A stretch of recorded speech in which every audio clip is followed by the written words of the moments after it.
Sí. Afirmativo. Todos con los cuadernos para anotar. Estamos en el 5 de noviembre del año 2014, 12 de Heshvan del año 5775. Cada día más cerca de mi cumpleaños y todavía nadie me regaló nada. Es un secreto. Hay que fijarse en Facebook. ¿Cómo que te regalen cosas si no lo vamos a saber? El cumpleaños es el 21 de Heshvan. Está cerquita. Todo lo que comieron se quedaron son una verdadera maravilla. ¿Qué te gusta? Y estábamos hablando sobre esta visión, este cuento tan impresionante que tuvo Abraham, al cual vinieron 3 ángeles a hablarle. Ahora vamos a hablar un poco de las diferentes opiniones sobre la profecía, enfocándonos en las explicaciones sobre la profecía que tuvo Abraham. Díganme, hasta ahora que estudiamos, ¿cómo fue todo este cuento? Abraham estaba sentado y de repente vinieron 3 ángeles con formas de personas a hablar con él. ¿Están de acuerdo? Sí. Bueno, así explican las cosas, por ejemplo, del Ramban. Rabbi Moshe ben Nachmanides. Pero el Rambam, Rabbi Moshe ben Maimónides, dice que no es así, sino que todo esto fue una profecía. Y si todo esto fue una profecía, ¿qué significa? ¿Que cómo fue este caso? Un sueño. Muy bien, todo esto fue un sueño. Abraham estaba a la mañana esperando invitados y de repente se queda dormido. Y empieza a profetizar. Y profetiza que viene ¿quién a hablar con él? En la profecía. ¿Con quién hablas? ¿Con quién hablas en la profecía, señores y señores? Díganme quién aparece, quién habla con los profetas en la profecía. El creador, ¿cierto? Hashem, como lo llamamos. El creador del mundo. Hashem le apareció a Abraham y le hizo una profecía. ¿Y cuándo termina la profecía de Abraham, según el Rambam? Les voy a decir, después de todo este cuento, lo que viene es que los ángeles van a destruir Sodom y Amorá, Sodoma y Gomorra. Y después, Abraham tiene que ir y buscar a Lot, porque Lot se escapa de Sodoma y Gomorra, Sodoma y Gomorra. Nosotros empezamos en el primer pasuk de este capítulo y la profecía, según el Rambam, termina. ¿Cuántas páginas adelante? ¿Y por qué tenía que ser una profecía? Si Lot pudo ver a los ángeles, porque Abraham no podría verlos. ¿Sí, cómo? Si Lot pudo ver a los ángeles, porque Abraham no podría verlos. ¿Sí, quién podía ver los ángeles? Lot. Fue una Yo profecía. cuando llegaron allá no. Mira, pero no son integraciones. Para. Quiero que me digas la respuesta mejor porque estás diciendo algo muy importante. Me lo explicás mejor porque no te entendí, pero estás diciendo algo muy importante. ¿Por qué dice que es una profecía? Si Lot pudo ver a los ángeles, ¿por qué Abraham no podría haberlos visto? Porque tiene que ser profecía y no algo real. ¿Cuál es el caso? Entonces, O sea, ¿por qué aparece? Estás preguntando según el Rambam, que dice que eso fue una profecía y no fueron 3 ángeles realmente. ¿Sí? ¿Eso está diciendo? ¿Qué te va a decir entonces el Rambam sobre lo de Lot? Fue un sueño. ¿Por qué tendría que ser un sueño? Si los dos pudo ver en la realidad, porque Abraham no. El Rambam, entonces, ¿qué pensaría sobre el caso de Lot? Así como piensa que el caso de Abraham no vio algo en realidad, sino fue una profecía. ¿Otro sueño? Todo fue una profecía. Muy bien, lo de Lot fue una profecía. Pero el Rambam no dice eso, sino que el Rambam dice que también todo ese cuento de Lot fue una profecía que tuvo Abraham. Abraham sigue profetizando. ¿Hasta dónde? Entonces, como Lot se fue, Se entera. sí, no sabía. Abraham sigue profetizando hasta el Pasuk 27, que dice: Vayashkem Abraham Baboker. Se despertó Abraham a la mañana. O sea, del Pasuk 1 hasta el final de todo el cuento, después que la esposa de Lot se convierte en sal, todo es una profecía de Abraham, según el Rambam. Todo eso es una profecía de Abraham. Nunca pasó. ¿Pasó o no pasó? Puede ser que no sé. Según el Rambam, ¿esto es una profecía de Abraham? No sé si eso significa que no pasó, no estoy seguro, pero para él fue toda una profecía de Abraham. Wow. ¿Cuánto tiempo entonces Abraham durmió? ¿Cuándo, si después de todo este cuento que pasa de noche, o sea, todo este cuento pasa durante un día entero, ¿cierto? Después dice el pasuk en el capítulo, en el capítulo este mismo, el pasuk 27 dice, se despertó Abraham a la mañana. ¿Cuándo se había dormido Abraham? Bien. ¿En qué hora del día? ¿A qué hora Abraham empieza con la profecía? Tarde. ¿Eh? En la tarde. ¿Cómo sabes que por la tarde? Dice que al calor del ¿El calor del día qué hora es? 12. Al mediodía, a las 12. Entonces Abraham tuvo una profecía de las 12 del mediodía hasta el otro día de la mañana. O sea que durmió como 18 horas. Sí, exacto. El sueño de todo alumno de Yeshiva. No, pero podría pasarse. 18 horas seguidas durmiendo y profetizando encima. Pero él estaba en como una especie de maravilla mística después de haberse hecho el Mizbeach, que estando al tercer día. O sea, estaba en el momento más doloroso. Está en un momento doloroso y de repente se queda dormido y profetiza durante 18 horas. ¿Podría ser que se durmió para no pensar en el dolor? ¿Verdad? Pero como No, yo no creo, yo creo que se durmió porque le llegó una profecía, no sé. Estaba cansada.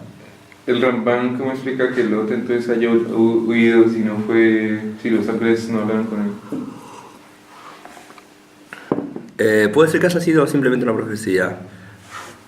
Y que no haya pasado. O puede ser que sea una profecía y también pasó. Y yo qué sé, y Lot también se volvió profeta.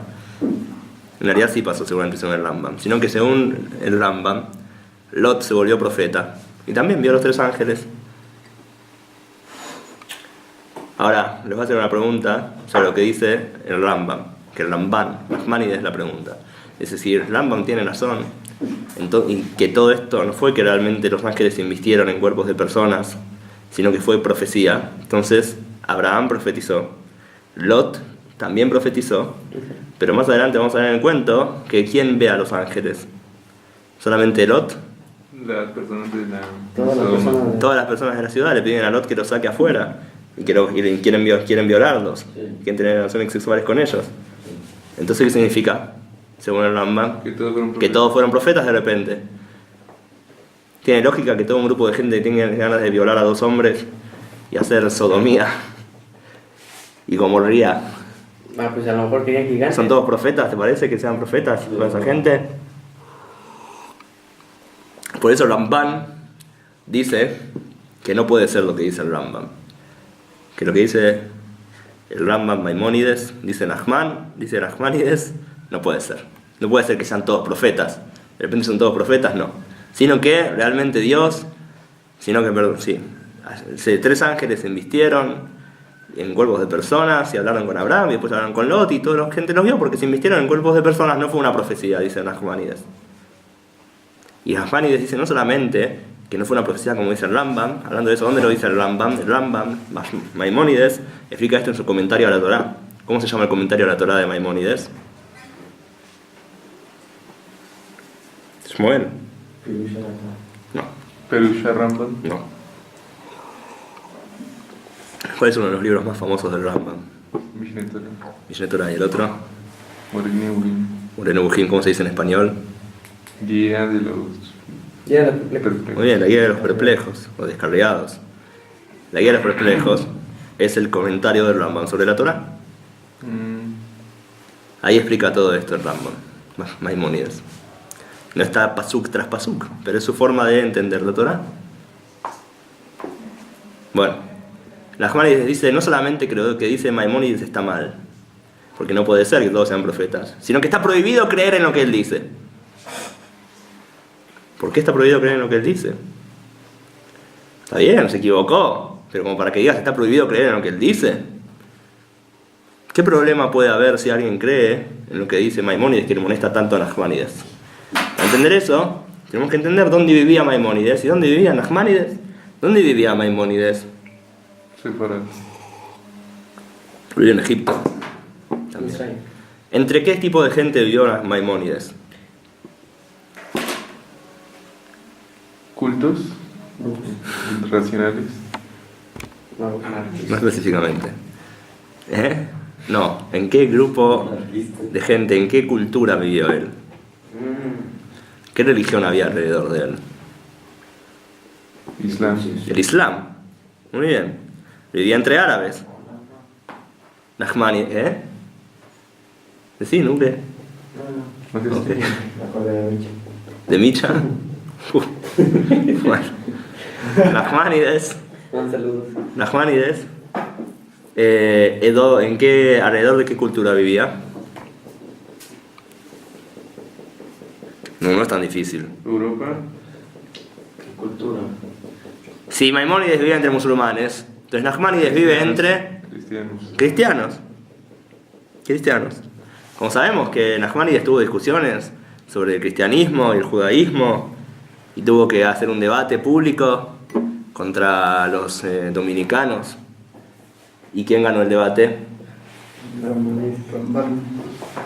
Nachmanides ganó el debate. Entonces, ¿qué pasó? Gracias a que ganó, ¿qué tuvo que hacer? ¿Ganó un premio? No, lo iban a matar, tuvo que escaparse a Israel. Y si ganás, entonces te matamos. Entonces tuvo que escaparse a Israel. Por eso está en la ciudad vieja, acá en Jerusalén. El templo de Nachmanides está abajo de la Jurba. La Jurba es un grandote que está en la parte judía, abajo está el templo de Nachmanides. Tuvo que escaparse a Israel. No sé si el rey, creo que el rey le dio plata y le dijo, andate, escapate a Israel rápido, porque le van a matar.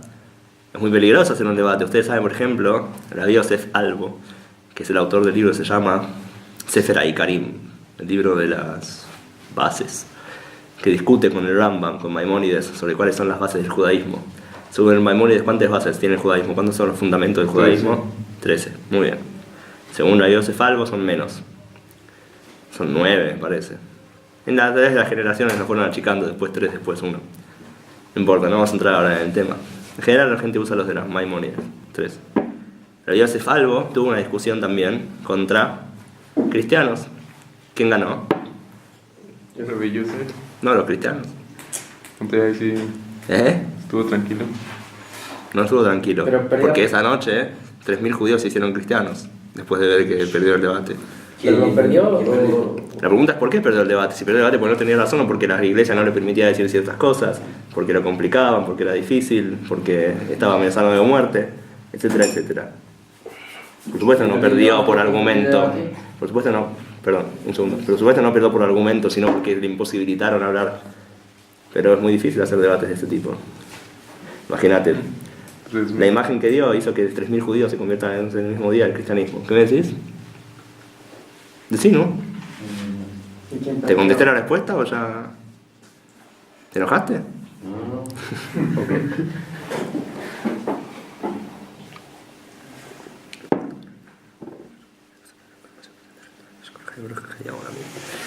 Bueno, entonces Nachmanides vive entre cristianos y Maimónides entre árabes.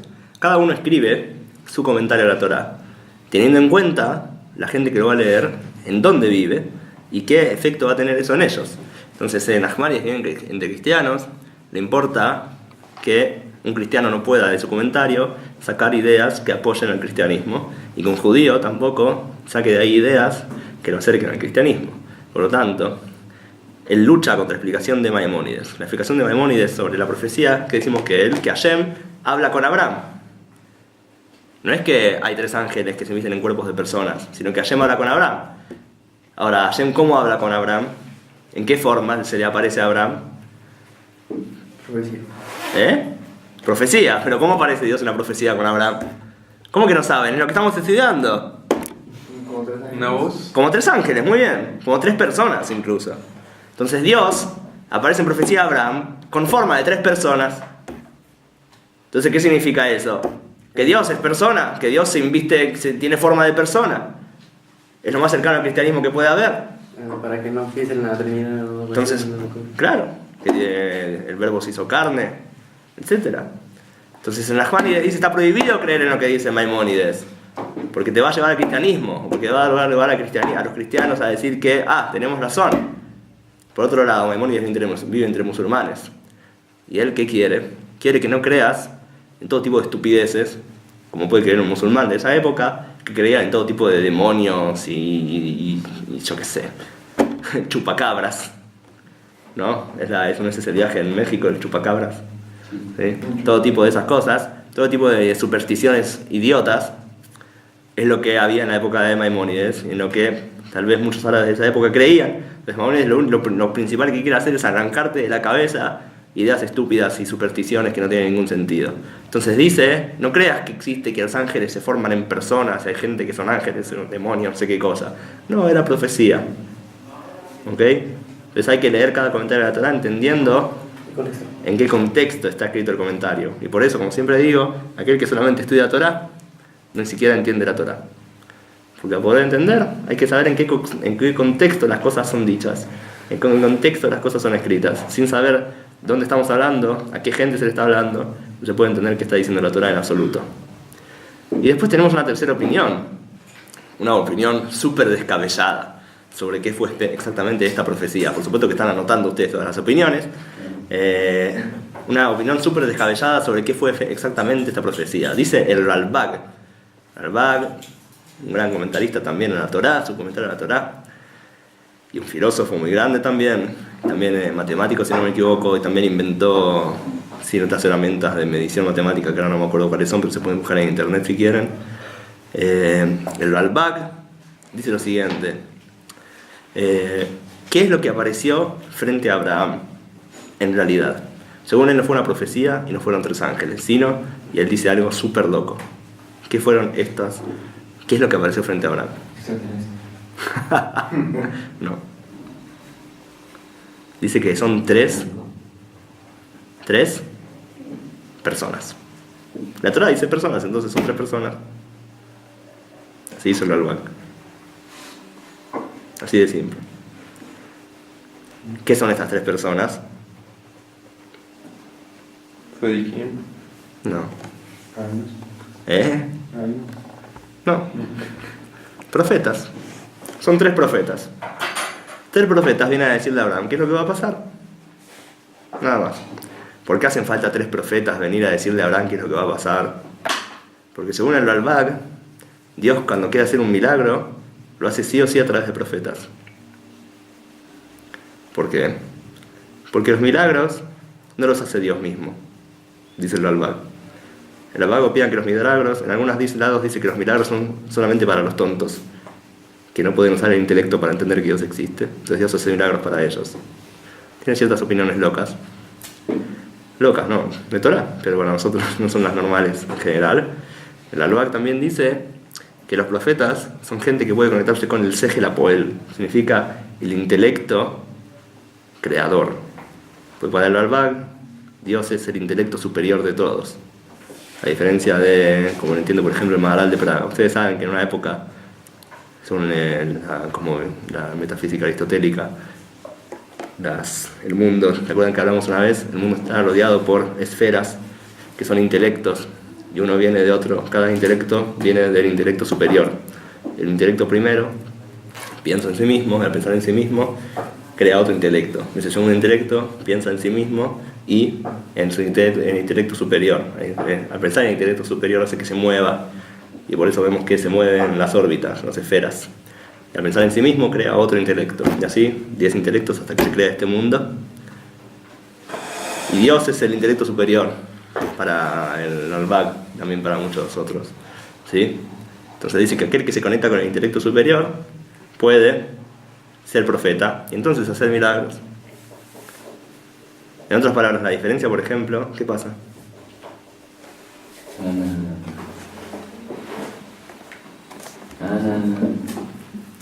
La diferencia, por ejemplo, entre el Ralbag y el Rambam es que en la profecía, por ejemplo, según el Ralbag, si uno llega a nivel de profecía, puede conectarse con el intelecto superior, porque Dios al fin y al cabo es el intelecto superior, y entonces tener profecía.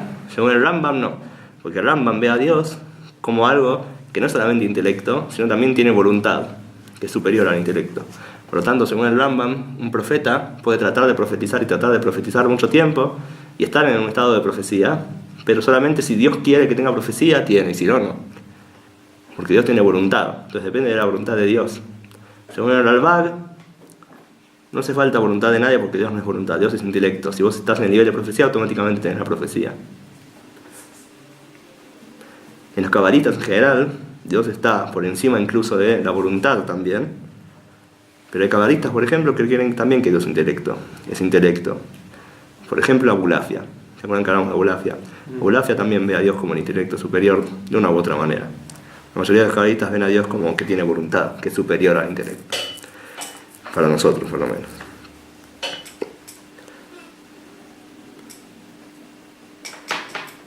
Bueno, sigamos adelante. Estamos en la página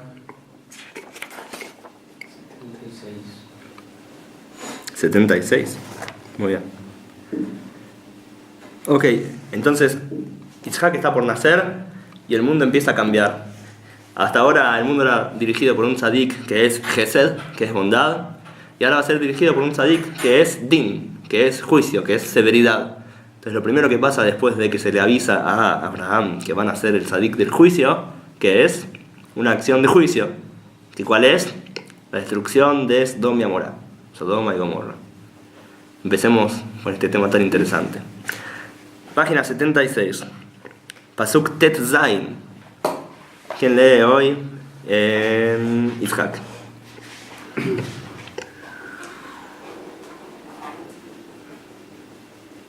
ויקומו משם אנשים וישקפו על בני סדום ואברהם הולך Imam. לשלחם. Muy bien. Veyakumu Misham Anashim, se levantaron de ahí los hombres, o sea, los profetas, o sea, los ángeles, o sea, Abraham, Yitzhak y Jacob. Como sea que lo leamos, estos tres se levantaron. Veyashkifu al Pnei Sdom, y vieron sobre Sedom. A la palabra Veyashkifu viene de Ashkafá. Ashkafá, más que ver, es una visión, en el sentido de algo general. Como está también en latín, si no me equivoco, scopos. Es como una visión general, ¿sí? Vieron desde arriba Sedom. Ve Abraham olejimam les alejam, y Abraham iba con ellos para enviarlos. Como que Abraham los acompaña, por un lado, pero en otro sentido también es que Abraham se hace parte del Beit Din de Hashem. Abraham se hace parte del tribunal de Dios. Los ángeles van a ver Sedom y Abraham va con ellos a ser parte del tribunal de Dios. Pasuk Yud Zain, o sea 16, Efraín y no Israel.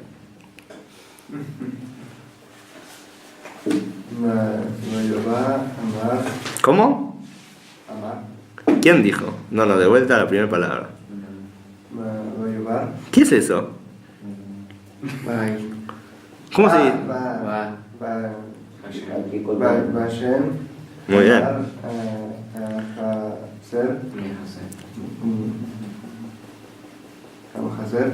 Amejasé. Es una hey, amejasé. Es que leo sefaradí. Está bien, pero por más que lea sefaradí no es una rey.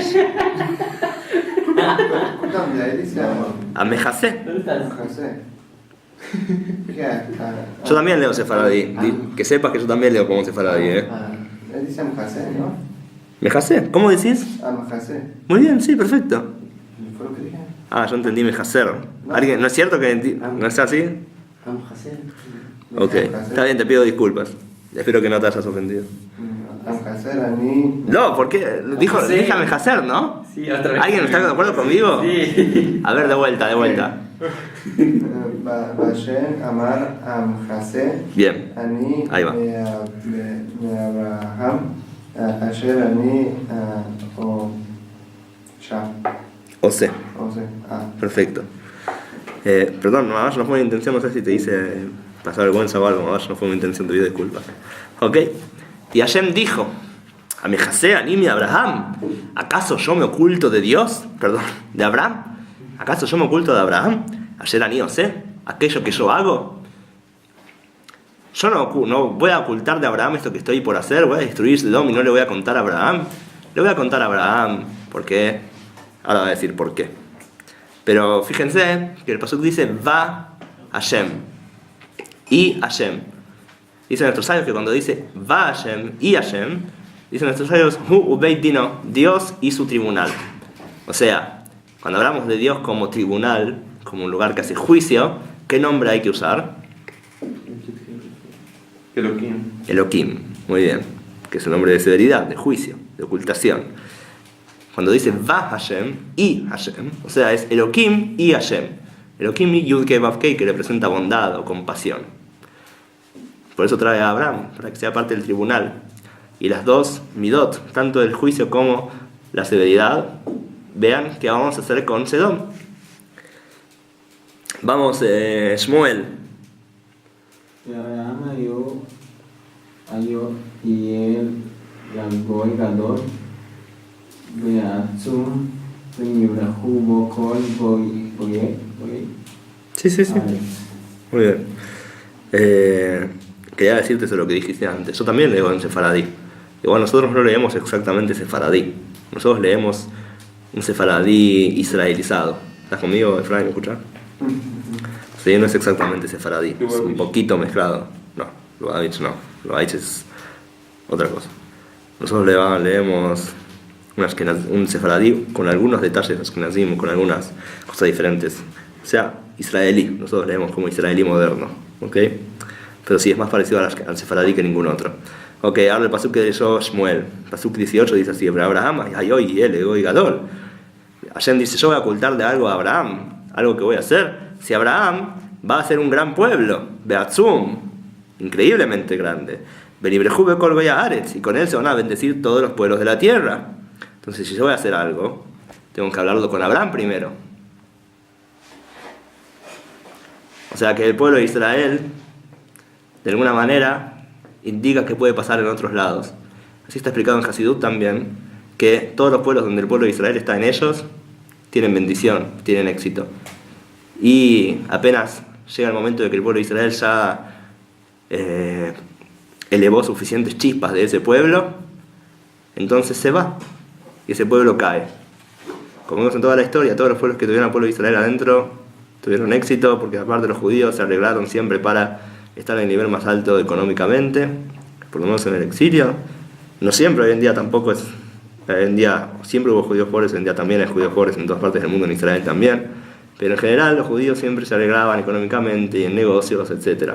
Cuando el país los tenía adentro, tenían éxito. Y cuando los echaban, entonces caían muchas cosas de los negocios.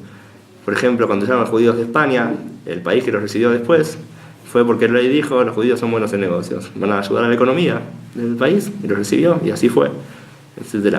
Pero espiritualmente es porque el pueblo de Israel va y junta las chispas de divinidad. Cuando las chispas de divinidad se acaban, se toca el momento de ir a otro lugar. O sea, está en una cultura, absorbe las cosas de esa cultura y después se va a absorber cosas de otra cultura, etcétera, etcétera.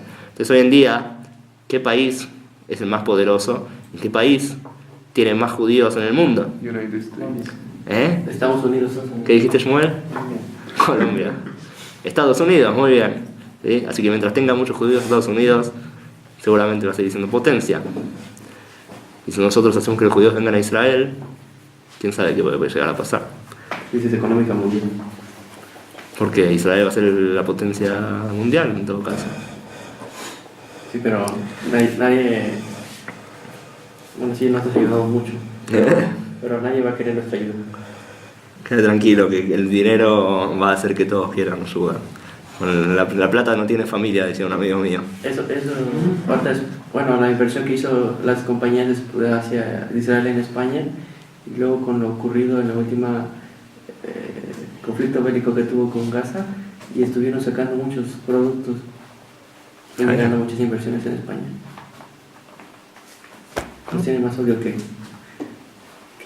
ambición. Preguntarle a los empresarios si están contentos de esa decisión, si están contentos de la decisión. No, pero Bueno, ahí no te preocupes. No aparece en el diario, pero Israel tiene negocios con muchísimos países del mundo. Sí.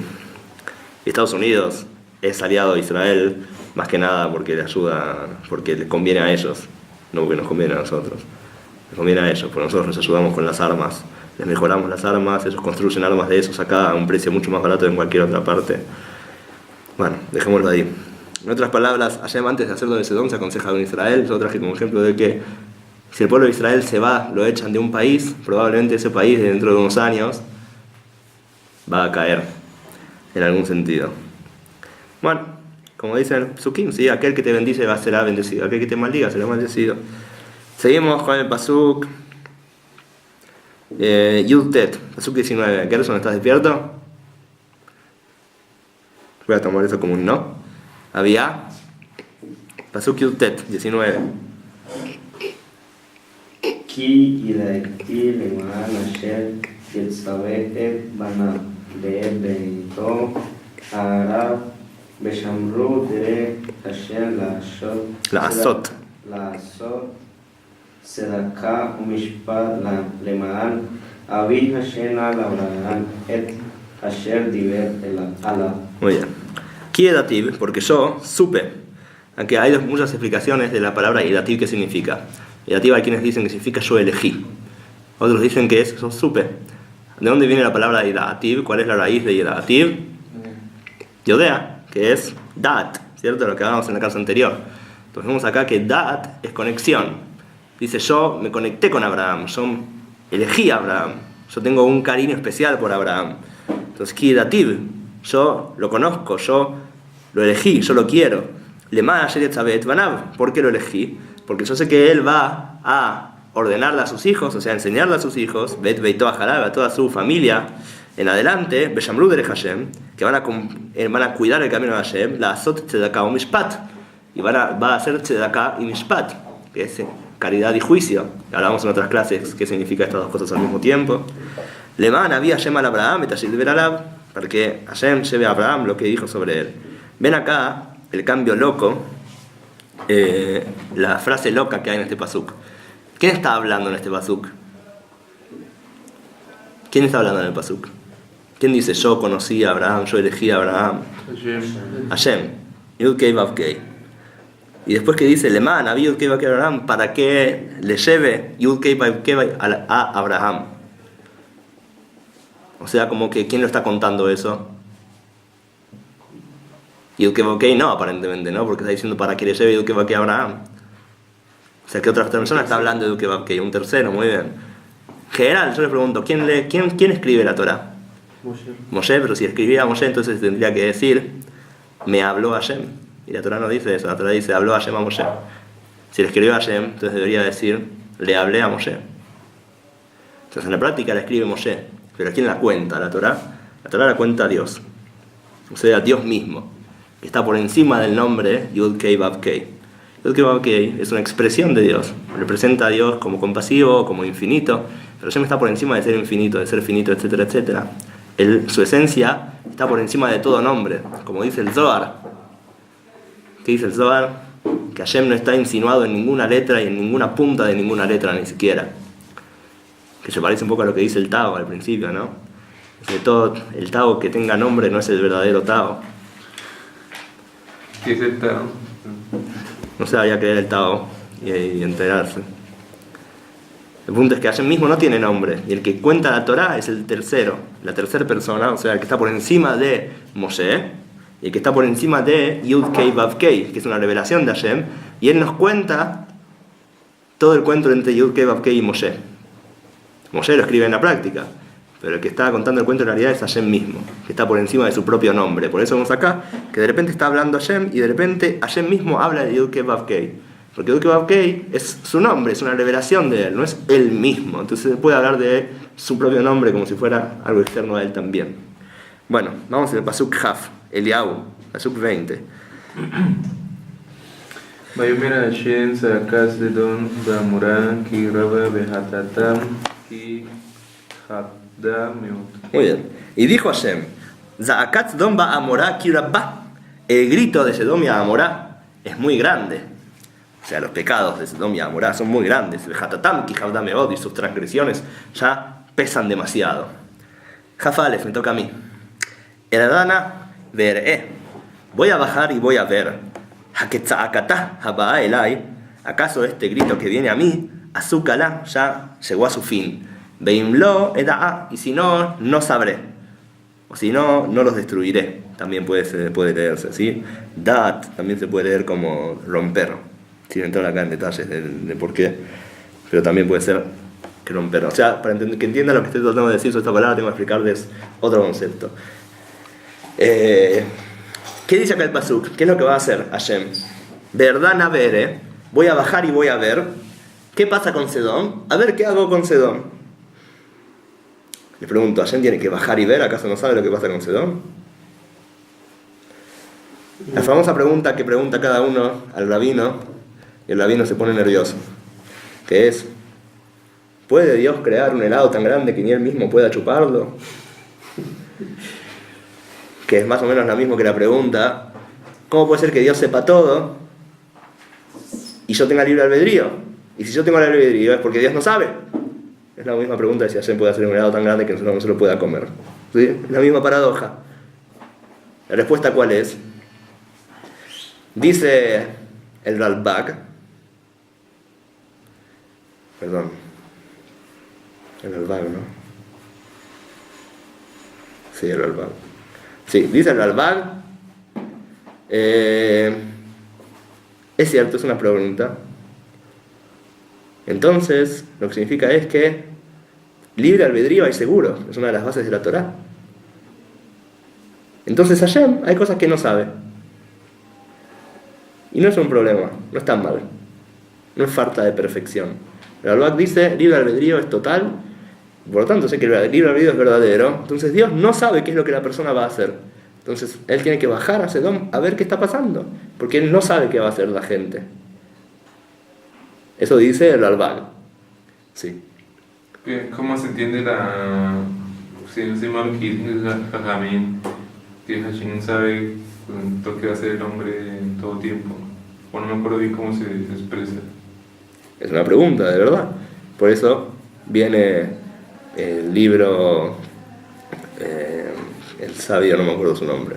Ahora, me olvidé ya los nombres. ¿Cómo se llama? Se me olvidó. Rabbi Hesdai Kreskas, autor del libro Or Hashem, me parece, que él escribió el libro Or Hashem, un judío, filósofo también. Discute con el Rambam muchas cosas también, con Maimónides. Rabbi Hesdai Kreskas dice: ¿cómo puede ser que Hashem no sepa? Dicho sea de paso, si explicamos con el Rambam se entiende el pasuk. Porque el pasuk dice, voy a bajar a ver qué pasa en los Edom, Beim lo, y si no, no voy a saber. Solo que es el Ralbag, se entiende, Hashem no va a saber. Pero viene Rabbi Hesdai Kreskas y dice, ¿cómo vas a decir que Hashem no sabe? ¿Estás loco? Entonces, ¿cómo explica él? Hashem sabe todo. ¿Y el libre albedrío? Es una ilusión. No es cierto, no hay libre albedrío. Es una ilusión que tienen las personas. Entonces, ¿qué significa el final de Pasuk Bimlo de Da? Y si no, no voy a saber, sino que Da se puede leer como romper. Si esos no se portan bien, los voy a destruir. Ahí también se vuelve y se... Supongo que se puede leer así porque así se explica a veces la palabra Da. No lo veo escrito, pero supongo que se puede leer así. ¿Qué decís? ¿Cómo se entiende de acuerdo al Rab Kreskas que hay libre albedrío? Entonces está todo mal. Entonces viene un tercer Rab, viene Don Itzhak Abarbanel y dice, con tal de salvar a Dios, de que Él sabe todo, de decir que no sabe todo, le cortaste un pedazo a los seres humanos. O sea, o le cortás un trozo a Dios y decís que no sabe, o le cortás un trozo a la humanidad y decís que no tiene albedrío. Sino que hay que hacer, hay que volver a la explicación del Rambam de Maimónides, que dice que las dos son verdad. Y para poder entender eso, hay que empezar a estudiar la opinión de Maimónides, que se puede entender de dos maneras, como la explica el Rahabad, Rabbi Abraham ben David, o como la explica el Kesef Mishneh, Rabbi Yosef Karo, autor del Shulchan Aruch. Pero como es el tema de la clase, no lo vamos a explicar en esta clase, sino que lo pueden ver en rabariel.com, en la serie de como 10 clases que di con Shmuel y Micha, entre otros grandes tzadikim, que se llama El Libre Albedrío. Pueden ahí ver todos los detalles sobre el libre albedrío, las diferentes opiniones y la conclusión de qué es lo que explica el Rambam, y también cómo esto afecta el concepto de la Teshuvá, y cómo esto tiene que ver con el gato de Schrödinger y todo tipo de cosas interesantes que los van a divertir muchísimo tiempo. Mientras tanto, vamos a hacer arbit y comer, y vivieron felices y comieron perdices.